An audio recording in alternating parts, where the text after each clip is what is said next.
Okay, before we get started, I'd like to remind everyone that we audio and video record our meetings.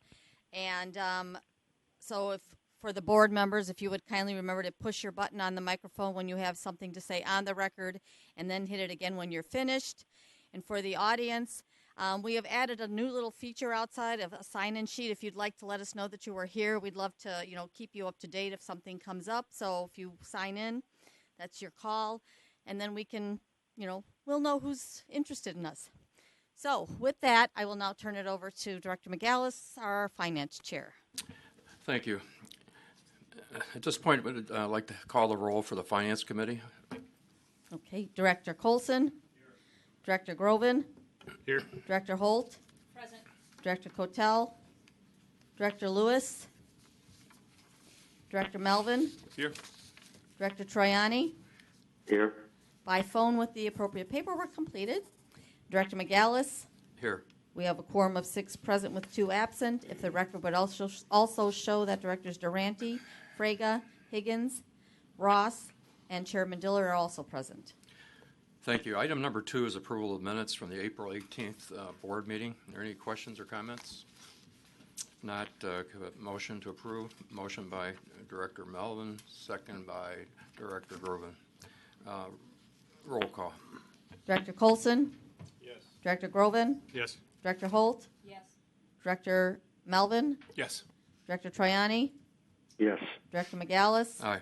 6 ayes and 2 absent. Thank you. Item 3A is a presentation of the quarterly performance report for the 4th quarter. Jill. Good morning. Good morning, Director McGallis and members of the Finance Committee. Get this pulled up here in a second. I'm here to present to you the first quarterly performance report for 2019.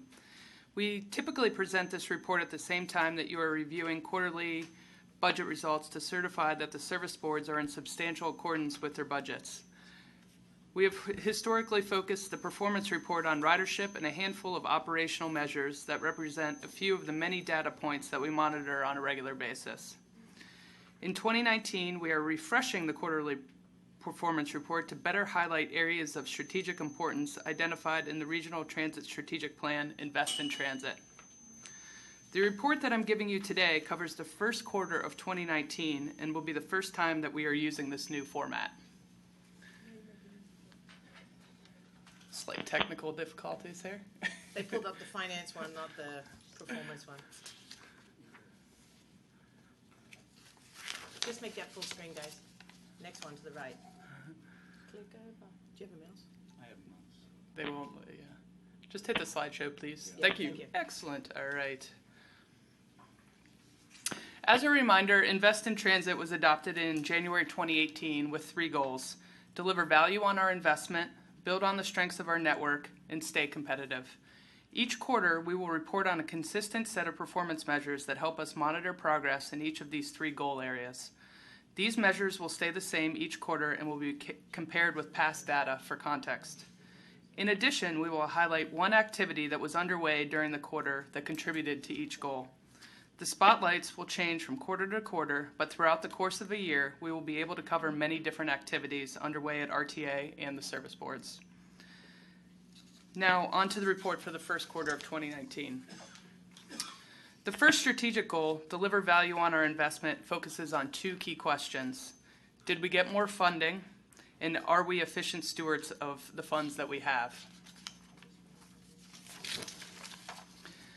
Given the funding focus of this goal, we are introducing 2 new measures related to capital activities. First, we have annual capital funding. This is the current value of the regional capital budget for the entire year. The funding will remain unchanged unless we amend the capital program to account for new funding, grants or transfers received. We are not showing comparative data for quarter 1, but there have been no significant funding increases to report. The second new measure is quarterly capital expenditures, which is the amount drawn down each quarter for expenses of capital projects. Expenditures vary significantly from quarter to quarter and year to year because of the nature of construction projects. That said, this stat is a reflection of throughput on the capital programs, and our hope is that consistent, reliable capital funding will allow our agencies to ramp up capital activity over time. Delivering value on our investment also involves stewardship of operating funding. So we are also retaining two key measures that we've previously reported. The first is operating cost per passenger trip, which was $5.26 for the first quarter of 2019. This statistic is a measure of cost effectiveness, which we can monitor over time. Our cost per trip this quarter increased by 5% over first quarter last year. The second is fare revenue per passenger trip, which was $1.78 for the same time frame. This stat is a measure of solvency. Our fare revenue per trip was 2.3% higher than the first quarter of the year.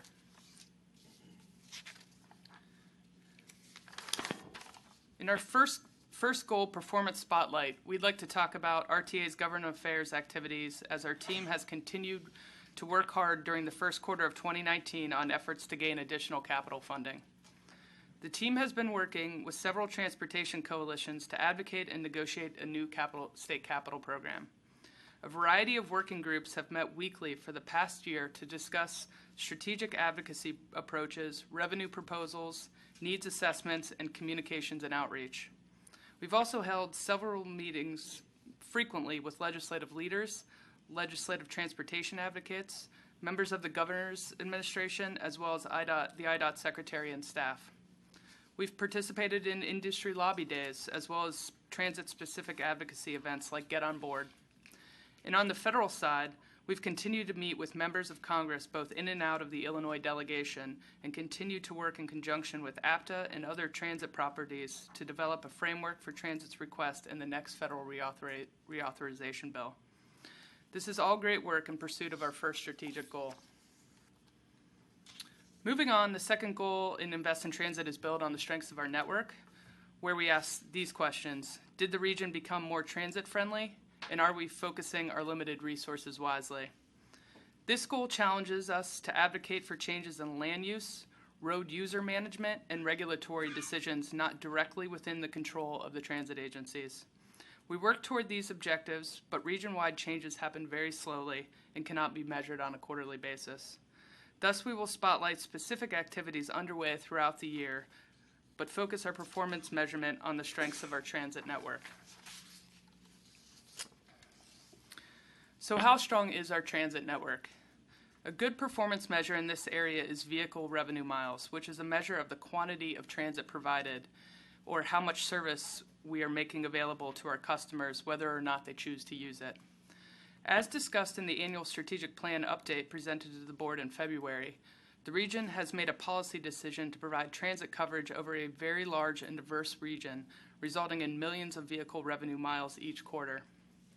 This chart shows vehicle revenue miles for the first quarter of the year over 10 years with a trend line. We can see that the service available in the first quarter of the year has steadily increased over the decade, with a flattening over the last few years.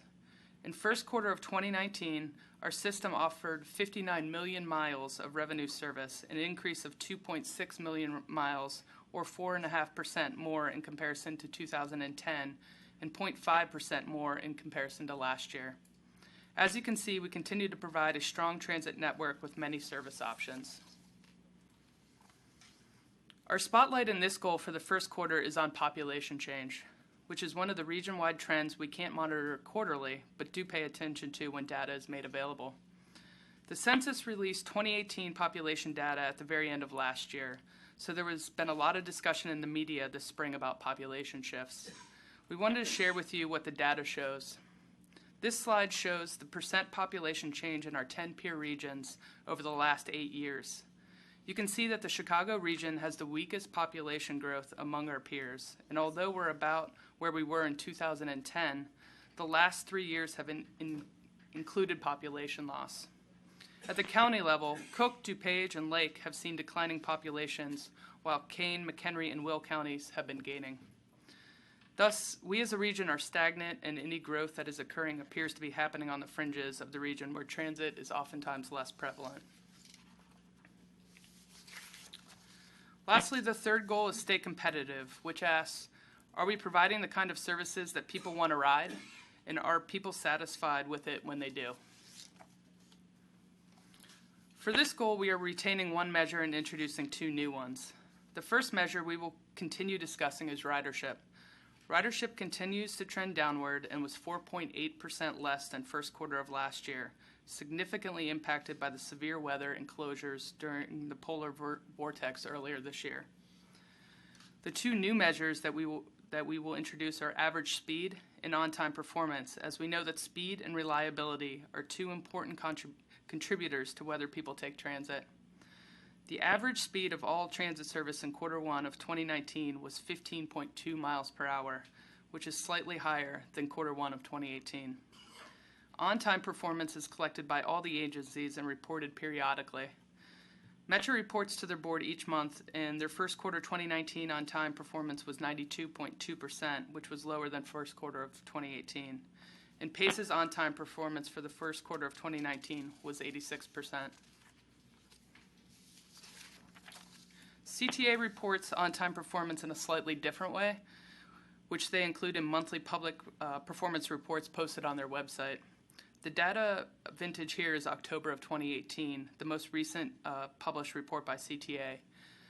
The measures include the number of rail delays of 10 or more minutes, which you can see exceeded their target for the month of data shown here. The percent of track mileage that is subject to slow zone restrictions, which was 11.7% with no target. And on the bus side, they look at the percentage of bus intervals that experience gapping as well as bunching, and you can see that they slightly exceeded their targets in both areas. We are working with them to get data for more recent months as it becomes available. From an RTA quarterly performance perspective, speed and on-time performance data will help us better understand the passenger experience throughout the year. This is important as we consider strategic investments that make improvements to these measures possible. Finally, our performance spotlight for the third goal is dedicated to another data release related to transportation network companies, or TNCs. In March, 5 years of TNC and taxi trip data was made available by the City of Chicago. We analyzed the data and also developed equivalent statistics for in-city transit trips. The trip volumes are shown through the bars on this chart, along with the year-over-year increases in the white boxes. The first year of available data in 2014 shows that over 600,000 TNC trips were taken, roughly equal to the number of PACE boardings at their stops within the City of Chicago, but nowhere near the equivalent of volume of transit overall.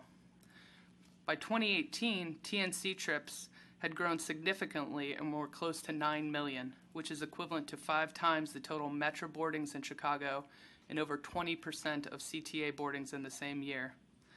The rate of increase of TNC trips appears to be slowing, but the annual increases are still very high.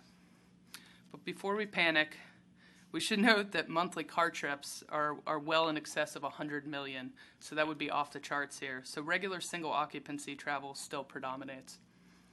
That said, there are a couple of implications of this TNC data. First, unfettered growth of TNC use alongside transit declines could eventually lead to major traffic issues and service problems that we need to work now to avoid. And second, the growth in TNC trips is impacting CTA bus performance, being slowed by congestion and reducing ridership. Third, we don't have any equivalent data for the suburbs, so we don't have an idea on what the impacts are there.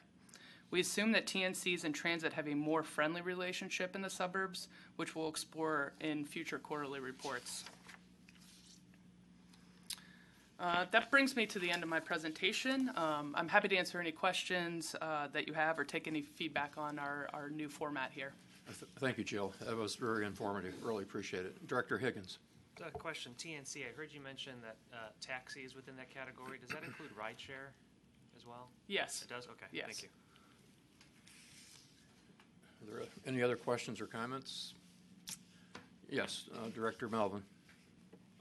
Thank you. It's very interesting. I like the format a lot. It tells us a lot. It gives us a lot of data. I like the fact that you've, targeting the goals and speaking to them and measuring them. So congratulations. I think it's well done. It's very, very interesting. Just one quick question here. Operating costs per passenger trip up 5%. Is that a volatile number, or is that a number that looks sort of goes like in a straight line. Is it, can we expect this to jump around, or are we seeing some sort of inflation here or something, or what? I could definitely get you more data on that. The biggest impact on that is ridership, and so that's the volatility that you'll Gotcha. see that. Okay, that makes Yeah. sense. Thank you. Any other questions, comments? Okay, thank you very much. Okay, item 4A is a resolution. Can I just, sorry, just before we jump ahead to the next item, I wanted to just add to, remember we used to give you the biggest scorecards with lots and lots of sort of charts and data. That is all still being tracked and recorded, but we are posting that on our website. It's also, so it's publicly available and shared with everybody, but we've tried to evolve this report into sort of more connecting it to sort of trans issues and a discussion connected to the strategic plan. So don't feel like we're abandoning all the other performance metric work that we have done over the years. That is still fully done and available, and it's at your place setting too. So. Good. Okay, next item is item 4A, resolution certifying the financial results of the first quarter of 2019, and B is not here, so take it away. I'm Doug Anderson, Manager Doug. of Budget and Analysis. I'll be presenting the financial results for the first quarter of 2019. These are subject to board certification. The quarter began with a significant weather event impacting ridership and revenue, but improvement followed during February and March. Despite good overall expense performance, the regional recovery ratio did finish the quarter 0.6 points unfavorable to budget at 47.1%. At the end of the presentation, I'll be recommending that the board certify that the results of operations of each service board and the region as a whole are in substantial accordance with the adopted 2019 budget.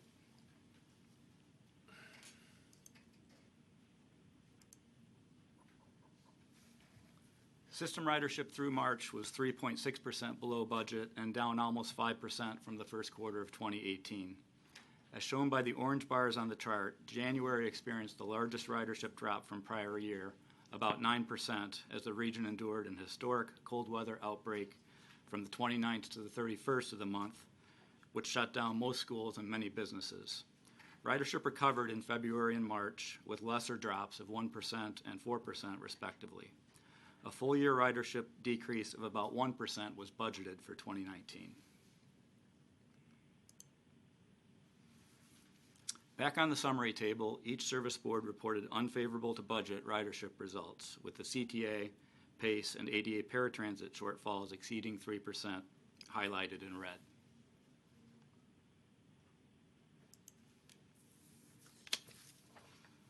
Operating revenue was $9.6 million, or 3.4% unfavorable to budget. About 40% of this shortfall is due to the lower level of reduced fare reimbursement from the state, with the remainder attributable to lower ridership and the extreme weather. PACE Suburban Service and ADA Paratransit had the most substantial operating revenue shortfalls, highlighted in red, consistent with their ridership shortfalls. CTA's operating revenue shortfall was 3.9%, also highlighted, as CTA is most heavily impacted by the reduction in state reduced fare funding relative to budget. We also now have some red showing up in the public funding section of the dashboard. January sales tax results were greatly affected by the cold weather as well, coming in 6.6% below prior year. February sales tax will show improvement, up about 3% from prior year. But the real estate transfer tax has also underperformed early in the year. As a result, CTA's public funding is currently $9.6 million unfavorable, highlighted in red, with lesser variances at Metra and PACE. With the quarterly results, we also include this chart, which shows sales tax growth by merchant category, in this case through the fourth quarter of 2018, the latest available data. So unfortunately, there's a one-quarter lag to this data. The number in parentheses at the bottom of the chart indicates the size rank of the category in terms of total sales tax receipts. The 5 largest categories each increased by 3% or more in 2018, supporting overall growth of 3.7%, excluding the use tax. The automotive and filling stations category, also our largest contributor, finished 2018 with 6.0% growth.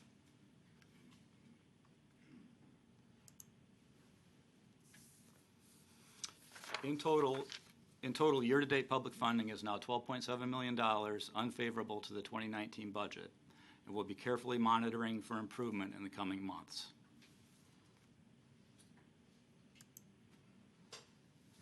Now for the good news. System-wide operating expenses through March were $15.1 million, or 2.2% favorable to budget, with all service boards reporting favorable results. Pace Suburban Service had a 5.2% favorable expense performance, highlighted in light blue, due primarily to strong results in administration and insurance and claims.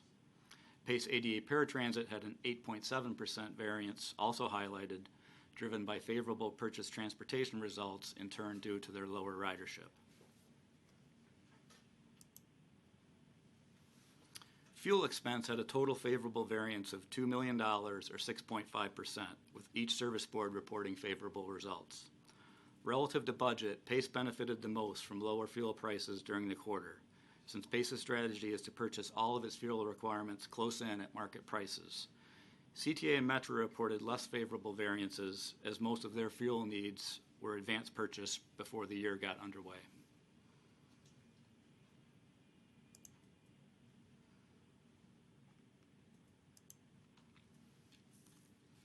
At the regional level, favorable operating expenses did not offset the unfavorable operating revenue and public funding, producing a system net result which was $7.3 million favorable to budget, $1.6 million worse than last month's result. CTA had an unfavorable net result in excess of 3% of expenses due to the combined impact of unfavorable fare revenue, lower reduced fare funding, and weak sales tax and RET results, while ADA Paratransit had a favorable net result variance in excess of 3% due to lower ridership.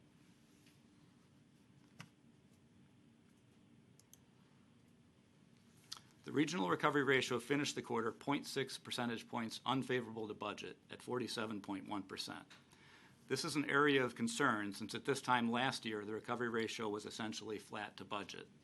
However, the recovery ratio did recover quickly from the events of January, and in March was actually 0.8 points favorable to budget. So it's important to note that operating results are moving in the right direction. The fare revenue recovery ratio of 33.4% and the all revenue recovery ratio of 39.6% are each tracking a full point lower than last year, reflecting the impact of lower ridership in January. In the right section, the Metra and Pace recovery ratios finished the quarter slightly favorable to budget, while CTA finished 1.4 points unfavorable as operating revenue was impacted more than the other service boards. Focusing on the certification of year-to-date financial results through the first quarter, this slide displays the variances of each service board's operating deficit from budget. Metra, Pace Suburban Service, and ADA Paratransit had favorable variances, while CTA was 1.3% unfavorable. The combined regional operating deficit was $5.5 million, or 1.3% favorable to budget. Accordingly, staff recommends that the results of operations of each service board and the region taken as a whole be found in substantial accordance with the adopted budget through the first quarter. That concludes my remarks. Happy to answer any questions. Thanks, Doug, for that report. Certainly looking at it, the service boards are all doing their job holding those operating expenses down, or we would have a much more difficult decision to make today. I don't know how much longer they can continue to do that, but certainly January traditionally has been many times a bad month that has been devastating to our first quarterly report. So we have to take that into consideration, as you mentioned. And this is tight, but at least it does allow us to pass and report it that it was properly done. Are there any questions or comments by anybody? Yes, Director Holt. Great, thank you. So do you all have an update on what the state is doing in response to the Wayfarer decision that came down the fall? Because, of course, they've already gotten agreement with Amazon to collect online sales, but the decision then allows them now to expand that further. And is the state taking any action that we know of in that front? Sorry, I know Jeremy's not here. He might be the one to ask. I think Jeremy knows the particulars. I haven't heard that they're taking any specific action. I know that they're considering a variety of different options, but I don't know what the final result is going to be. Okay, thank you. I do know that other legislation in that Yeah. direction is being considered. Okay. I knew there were some, I just didn't know if it had made any progress. And that question is relevant because during the budget sessions that we went through, we said we got to keep a close eye on that and maybe even readjust budgets in July. So we still have time to see what the state's going to do, and you probably won't know until July. Yes, Director Lewis. Mr. Chairman, actually, this may be a question for the panel. We had talked before, and I know B's not here, about what happens at the end of the year if the recovery ratio is not met. And I think it's a question that was open. We really didn't know the answer. I think she said it's not been an issue. So do we need to begin to think now about what might happen? Because the trend is not going in a positive way relative to recovery ratio. So if we don't comply, what are the things we should be prepared for relative to the non-compliance factor? So, sadly, this trend is not new to us. This is, kind of, as Director McGallis said in the beginning, that we've often seen sort of a hit in the early months, especially these last several years where we've had unseasonably bad winters. The service boards continue to kind of track against this and sort of make adjustments, and you sort of saw that on the expense side as well. And you probably recall a few years ago, we have done mid-year course kind of corrections if necessary. So it's kind of an ongoing conversation that happens between the CFOs and the budget teams, as well as at the ED level. So, and a couple of other points to note. While we certify quarterly, the final number is really that's the real number that we have to get to. And we're a long way off from, I think, sort of, hair on fire or pulling the alarm bell at this point.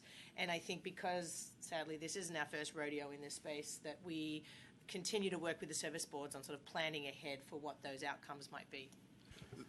I agree. The only reason I raise it is because for the last several years, the way that the recovery ratio has been met is by reducing expenses. You can only do that so long. So as the chairman said, that's been a tactic the service boards have used. But I'm just concerned that this year they may run out of runway relative to cutting expenses. We may actually be facing a recovery ratio that we can't meet. So that was the core of the question. In the past, I mean, I'm talking many years ago, we've had that occur, and eventually, but the environment you have today, I guess, if I look at it that way, you've got service boards that are monitoring, they're involved in making sure that they meet that goal through controlling their expenses. In the past, we have had situations where eventually the service boards did what you said. We can't do it. We just can't, without massive layoffs and reducing services, what are we going to do? At that point in time, this board plays an important role in trying to resolve that issue and support that board in the cuts that need to be made if that was to come about. My thought on it, and I know we've agreed as a board, that we want to really, in July, have a good feeling that we know we're going to be okay for our final year-end goal of that 50%. If not, we need to come up with some plans on how we're going to make that happen with the service boards. And I think with Leanne and with B and like I said, with the cooperation that you have today and the expertise you have in those local service boards, I think it's achievable, but it's something you've got to do. You can't wait to the last month or two and try to do it without having major ramifications. A couple of other points to add, too. I mean, it's not captured in here, and I think Doug mentioned it, but I think it's worth restating, is the trend is positive right now. So we saw this sort of improvement in March. It wasn't enough to overcome January and February, but if watching that trajectory, if that continues, will be good.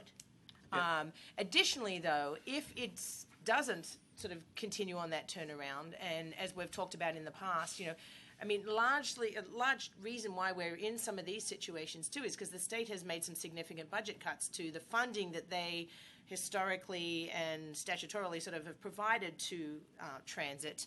And that becomes sort of an ongoing conversation that's sort of part of the broader discussions in Springfield. But if should, that get to crisis point, we would put that formally back on the table and say, we need relief. We've been given, we've had credits in the past. It's not an ideal scenario, but it is something that we would have to work with the legislature sort of in that worst case scenario. We've done it before and we would do it again.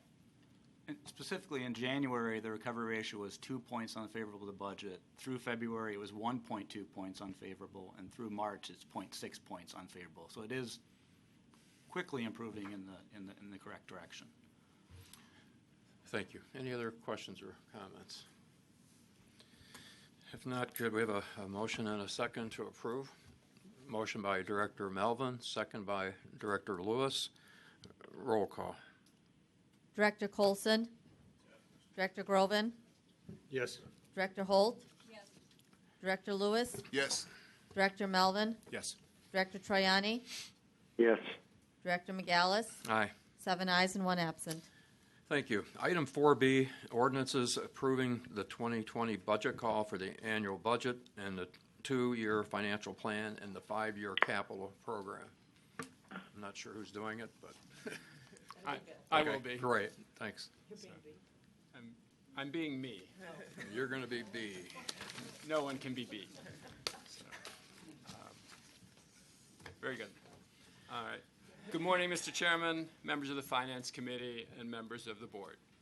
This morning, I am seeking board approval to release the Budget and Capital Program Call, simply known as the Budget Call, kicking off our 2020 budget and capital programming process.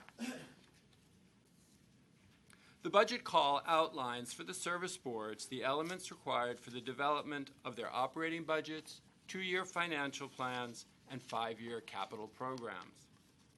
The annual budget planning process begins now in May and culminates in December when the board considers the service board budgets and capital programs for adoption.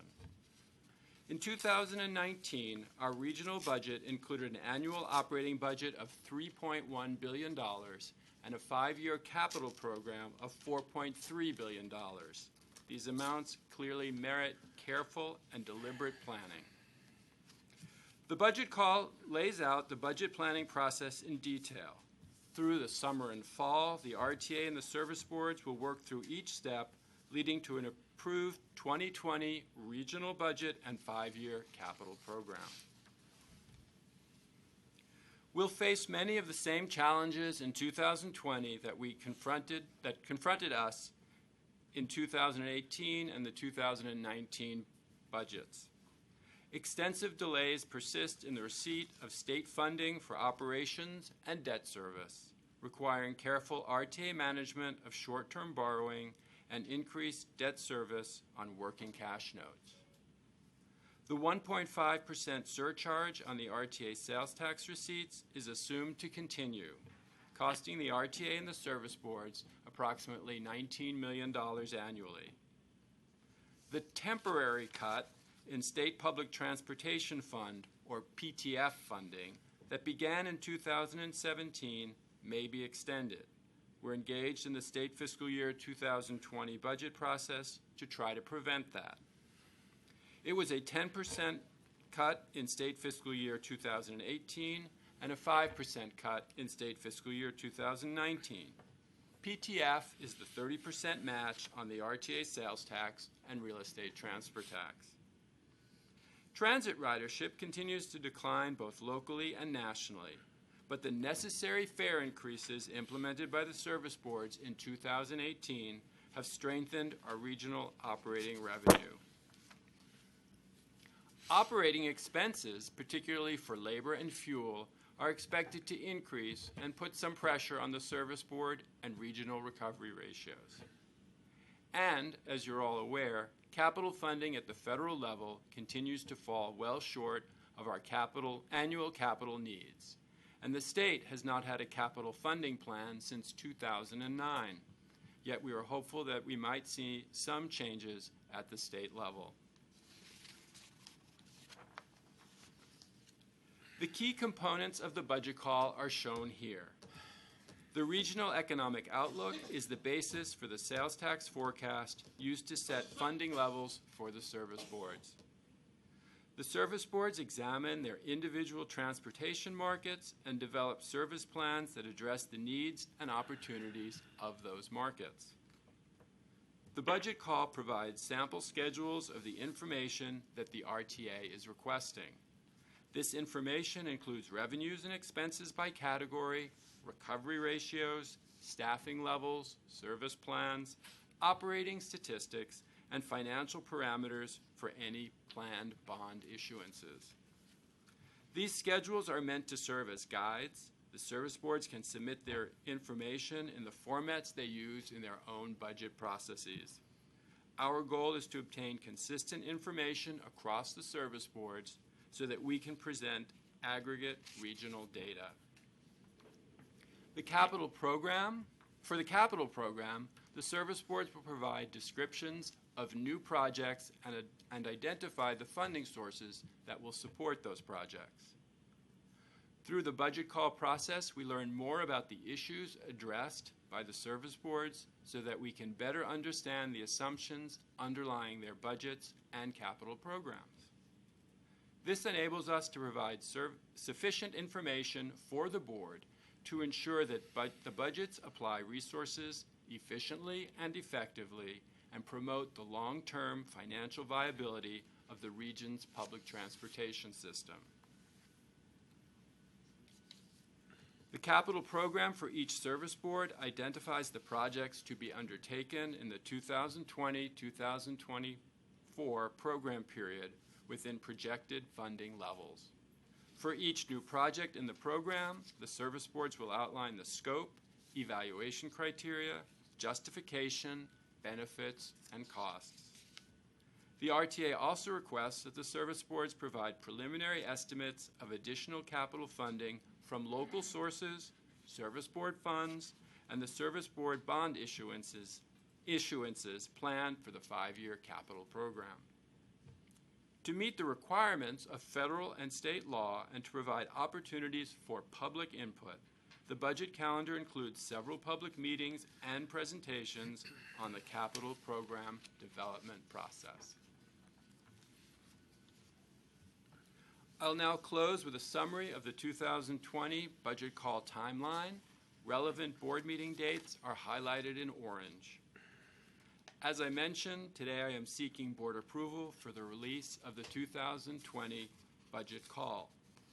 In July, the RTA will provide the service boards with preliminary estimates of funding levels as a basis for discussion with the service board budget teams.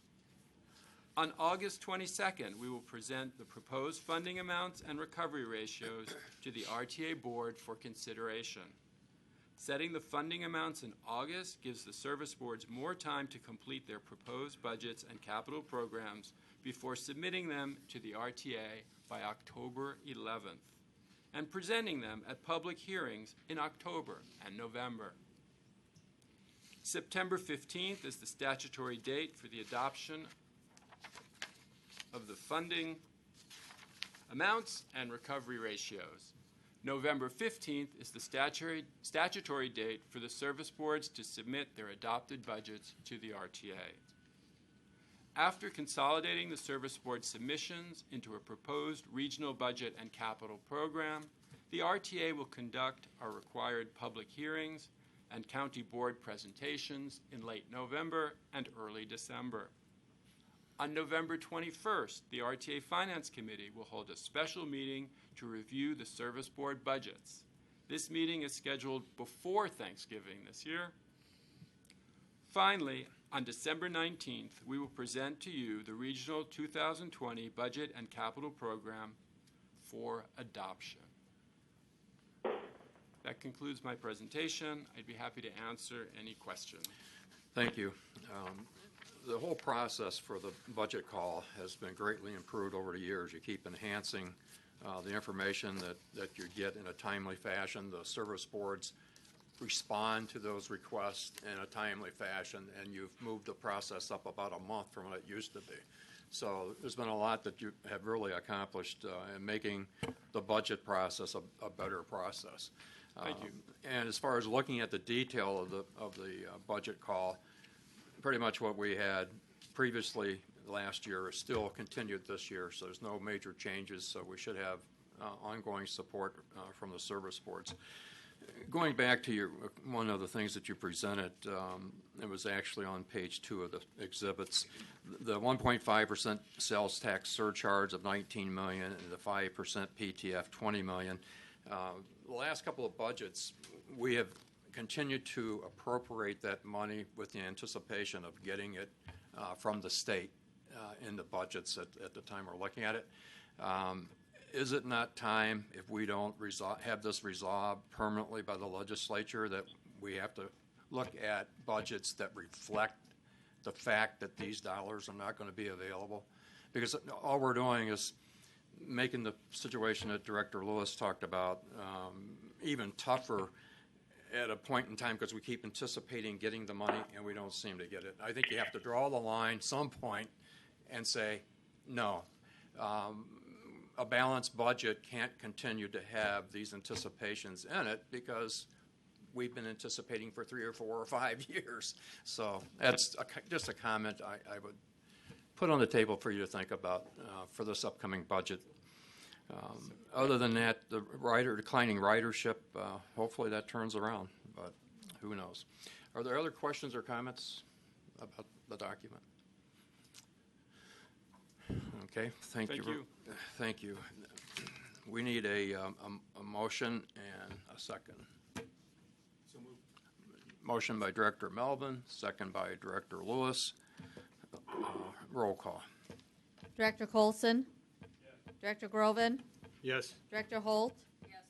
Director Director Lewis? Yes. Director Melvin? Yes. Director Troiani? Yes. Director McGallis? Aye. 7 ayes and 1 absent. Thank you. Is there any other items to come before the committee? If not, a motion to adjourn by Director Melvin, second by Director Lewis. All in favor? Yeah, I wanted to be consistent.